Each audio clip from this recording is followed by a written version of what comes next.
Como todos los viernes, las 10 en 10.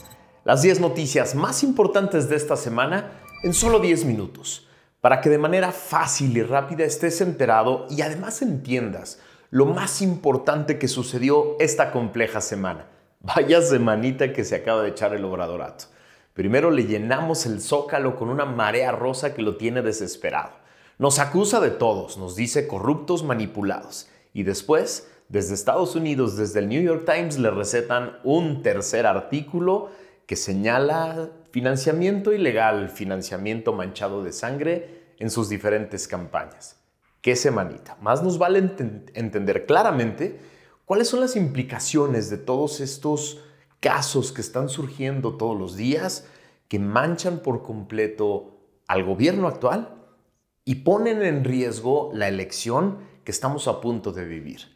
Vamos a entenderlo, vamos a analizarlo claramente, de manera objetiva, para que cada uno de ustedes genere su propio criterio. Acompáñame a ver las 10 de hoy. La 1. Despertó la clase media mexicana. Más de 1 millón de mexicanas y mexicanos salimos a las plazas y calles de todo el país a marchar. Despertó ese monstruo que estaba dormido. Hoy, la clase media mexicana entiende que le dio el triunfo a López en 2018 con su voto y se equivocó. Hoy la clase media entiende que la democracia está en peligro porque una de las dos alternativas políticas la quiere destruir. Hoy la clase media entiende que conformarse con este país que nos vende el Obradorato es una pésima idea. Hoy la clase media entiende que vivimos en un país injusto, desigual, lleno de pobreza y miseria que este gobierno no piensa arreglar. Hoy la clase media entiende que tiene derecho a aspirar a más y a mejor. Hoy la clase media entiende que puede y debe exigirle cuentas a su gobierno y debe exigir justicia por la corrupción. Hoy la clase media entiende que nuestro país no tiene viabilidad alguna si el gobierno se alía con el crimen organizado y lo deja actuar a sus anchas. Hoy la clase media entiende que a nosotros no nos llegan las migajas del gobierno y que a quienes sí les llegan podrían vivir mucho mejor si todos nos hiciéramos corresponsables. Hoy la clase media entiende que si participa, se organiza, se moviliza y presiona a la clase política, las cosas sí cambian y sí se mueven. Hoy la clase media ya despertó y está más lista que nunca para llenar las urnas de votos para cambiar a México.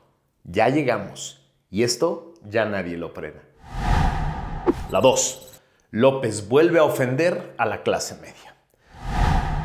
En su mañanera del 14 de junio del 2021 dijo que en las personas de clase media hay aspiracionistas sin escrúpulos morales. Lo cito. Sí, hay un sector de la clase media que siempre ha sido así, muy individualista, que le da la espalda al prójimo, aspiracionista, que lo que quiere es ser como los de arriba y encaramarse lo más que se pueda, sin escrúpulos morales de ninguna índole. Son partidarios de que el que no tranza no avanza. Es increíble cómo apoyan a gobiernos corruptos. Increíble, sentenció. En otra mañanera del 4 de octubre del 2021 dijo, vuelvo a citarlo, son 10, 20 millones y siempre ha existido ese pensamiento conservador.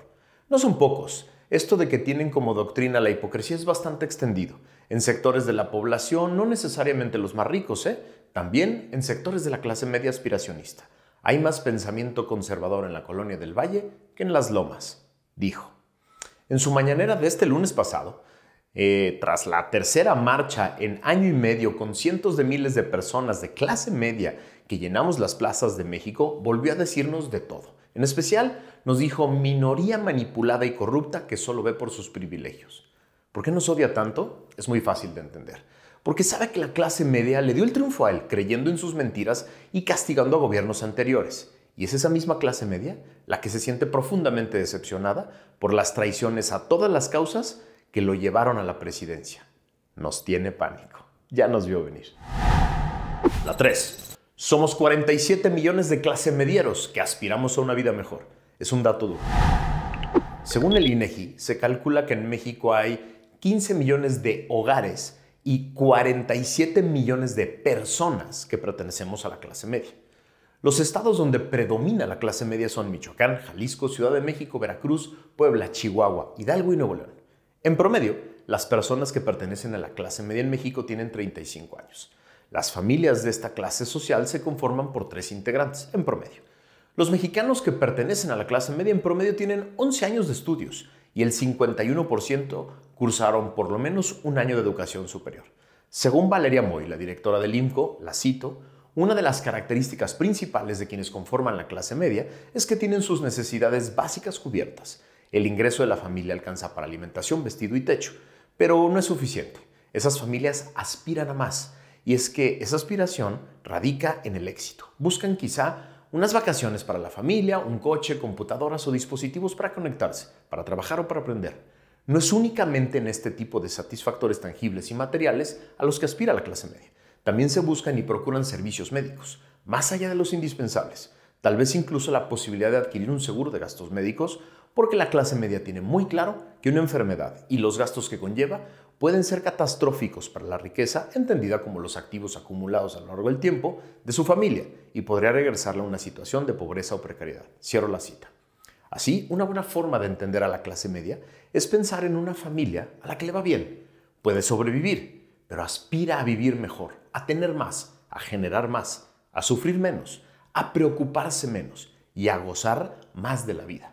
Y ese es justo el tipo de personas que desprecia el presidente, las que queremos un país mejor, una vida mejor. La 4. Martí Leche con Cacabatres dice que no hay crisis de agua. En Factor Kaiser decimos que sí. Al puro estilo de su jefe, el señor López, Martí Leche con Cacabatres salió a decir que no había crisis del agua, que es un complot de la oposición para afectar a su candidata. Que no se preocupen. Es increíble el nivel de irresponsabilidad de esta declaración. En lugar de alertar a la población y obligarnos a todos a tomar medidas drásticas, con tal de no afectar a su candidata, que nos ofreció a los chilangos resolver el tema de distribución y abasto de agua, prefieren simular que todo está bien y empujar la crisis lo más que puedan, con tal de no convertir al agua en un tema de campaña. Expertos que consulté confirman que estamos frente a una grave crisis y me afirman que se hubiera podido administrar mucho mejor el agua que se envía del Cutzamala a la zona metropolitana. Ya sabíamos que podíamos tener una precipitación menor por el fenómeno del Niño. Ante esta situación, el gobierno debió administrar mucho mejor el agua y tomar medidas extremas. El recorte que se hizo, por ejemplo, de 8 metros cúbicos en meses pasados pudo haberse hecho, dicen los expertos, por lo menos desde principios de 2022, acompañándole una gran campaña de concientización a la población. Hoy se podría enfrentar el problema con medidas serias, pero ellos prefieren patear el bote, porque primero están los votos. La 5. Otro escándalo de corrupción de los Juniors López. Gracias a otra nueva investigación del equipo de Carlos Loret en Latinos, nos enteramos de un nuevo escándalo de corrupción de los Juniors López. Resulta que Osterlen Salazar Beltrán, sí, primo de Andy, de Gonzalo y de José Ramón López Beltrán, ha recibido contratos por 190 millones de pesos en el gobierno del presidente López. Servicios Integrales de Teapa, propiedad de Osterlen Salazar Beltrán, obtuvo 2 contratos de Pemex para entregar el próximo 31 de diciembre equipo especializado para controlar la presión en pozos petroleros, algo muy especializado. Su pequeña empresa nunca había tenido contratos con el gobierno. Osterlen y su hermano Pedro Salazar Beltrán también son parte de la estructura que mueve el clan, esta red de tráfico de influencias y negocios que ha ganado miles de millones de pesos por mediación de los hijos del presidente López. Audios en poder de Latinos revelan que Osterlen y Pedro reciben instrucciones directas de sus primos Andy y Gonzalo y están inmersos en los multimillonarios contratos de esta red en el tren militar, en la refinería Dos Bocas que no refina, en el Seguro Social, en el quebrado Petróleos Mexicanos y en los gobiernos estatales de Morena. Ahí les va una cita. Escuchen esto. Hasta de lado nos vamos a ir con el billetal que va a entrar, dijo Osterlen en una llamada en poder de Latinos. Sí, uno de los primos de los Juniors López. La mierda está saliendo de todas las alcantarillas y ya no la van a poder contener. La 6. López confiesa en su mañanera que le ordenaba a Saldívar presionar a jueces.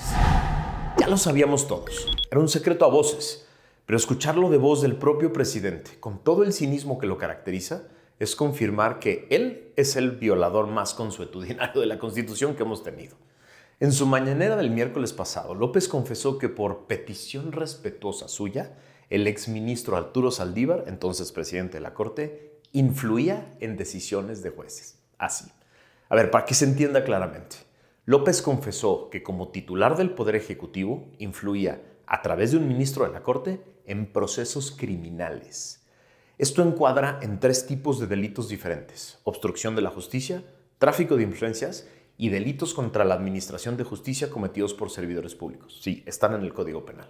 Es decir, el presidente confesó que cometía diferentes tipos de delitos al tratar de influir directamente en el curso de procedimientos penales. Así de claro, así de fácil de entender. No puedo ser más enfático en lo grave que es esto. Espero que se entienda. La 7. Tercer artículo periodístico en un mes que apunta al narcofinanciamiento de las campañas de López. En el último mes hemos leído con terror 3 artículos periodísticos diferentes que apuntan en el mismo sentido. Las campañas de López Obrador fueron financiadas por el narco. Eso dicen estos artículos. El reportaje más reciente es del New York Times.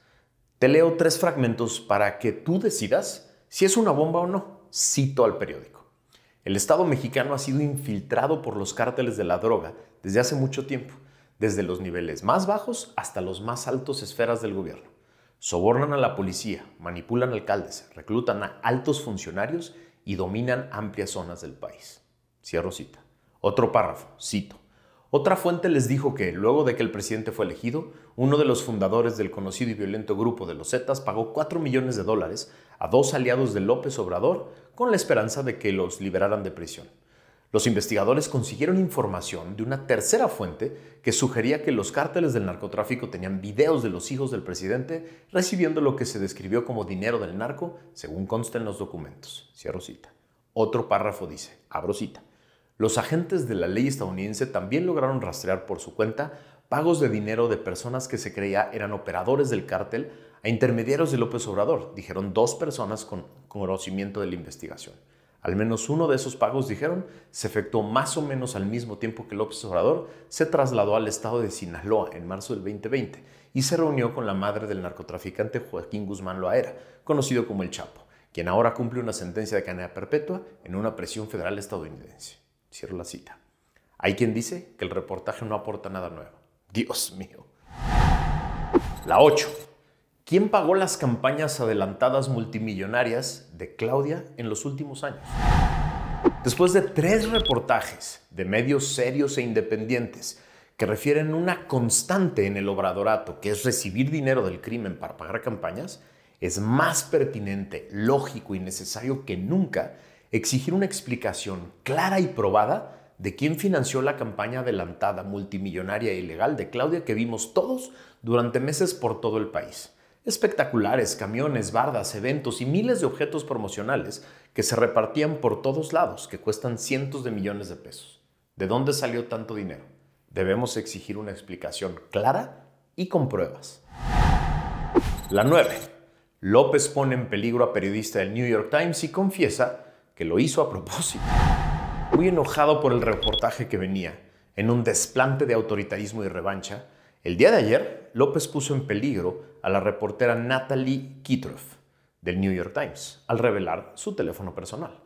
El periódico de audiencia internacional rápido contestó en un comunicado, cito, «Es una táctica preocupante e inaceptable por parte de un líder mundial en un momento en el que las amenazas contra los periodistas van en aumento. Hemos publicado el artículo en cuestión y respaldamos nuestro trabajo de reportería y a los periodistas que van en pos de la información a donde sea que se encuentre». Cierro la cita. Las vergüenzas internacionales que nos hace pasar este señor. Carajo. La 10. Mi dignidad y la de mis hijos están por encima de la ley, dijo el presidente. En un exabrupto que solo revela lo que siempre ha sido. A pregunta de una reportera que lo cuestionaba sobre la puesta en peligro de una compañera del New York Times, López contestó, lo cito, «No pasa nada, no exageren. Si la compañera está preocupada porque se dio a conocer su teléfono, que lo cambie. Otro número y ya». Sigo la cita. Aquí la vida pública es cada vez más pública. No hay ningún error. Claro que volvería a mostrar un número telefónico de un periodista cuando se trate de un asunto en donde está de por medio la dignidad del presidente. Sigo la cita. Por encima de esa ley está la autoridad moral y la política. Y yo represento a un pueblo que merece respeto, que no va a venir cualquiera, porque nosotros no somos delincuentes. Tenemos autoridad moral. No va a venir cualquier gente que porque es del New York Times y nos va a sentar en el banquillo de los acusados. Cierro las citas. Lo más sorprendente de todo es que aún hay personas que se sorprenden. Carajo, ya maduren. Ese es el mismo de siempre.